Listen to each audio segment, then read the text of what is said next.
Every time I have a breakdown, it's the police that I go through first before I go to hospital. My care coordinator comes to administer my medication, and it's a needle injection.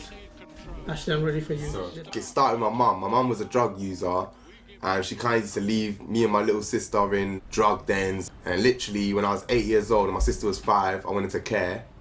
I was there till I was 16, went to jail, came out at 21. On my first day out of jail, I got stabbed 5 times. I got stabbed there, there, I'm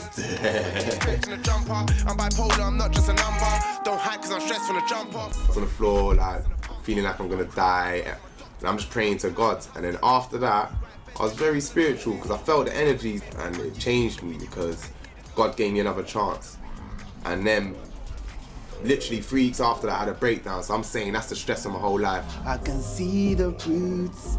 I was going there. My mum was living in a hostel, and this hostel used to throw us birthday parties.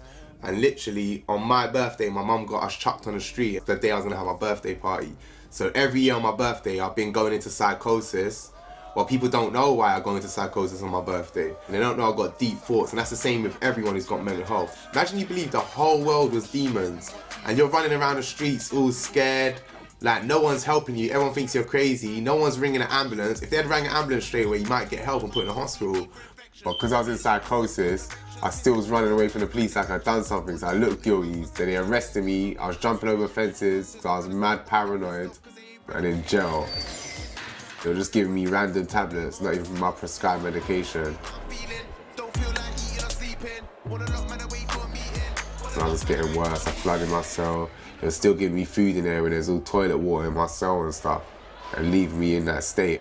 Like my girlfriend at the time was ringing up, telling them every day I'm not supposed to be in the prison. So one day they arranged for doctors to come into the prison and see me, and the doctors shipped me straight out of prison to a hospital. There was a lot of people there like that, yeah, left to hallucinate for their whole sentence. My journey to recovery, that's to do all the steps I took, and that's just like forgiving and think about life in more positive ways.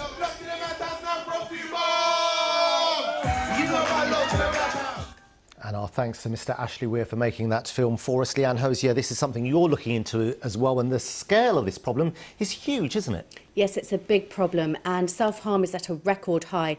And that's before we see the mental health impact of COVID restrictions, because prisoners are now being kept in their cells 22, 23 hours a day.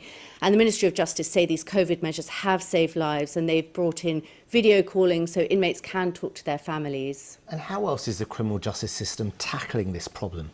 Well, recognising mental illness needs to start at the point of arrest, which is where the Prison Reform Trust say there have been some improvements. There is something called liaison and diversion services, which is where you have a professional placed at the police station, placed at the court, who is able to assess people for whether they have a mental health problem. There is a problem, though, even if somebody is assessed as having a mental health problem, there isn't always the resource in the community to then divert that person into treatment. So there's generally a lack of resources and beds for all mental health patients across the board.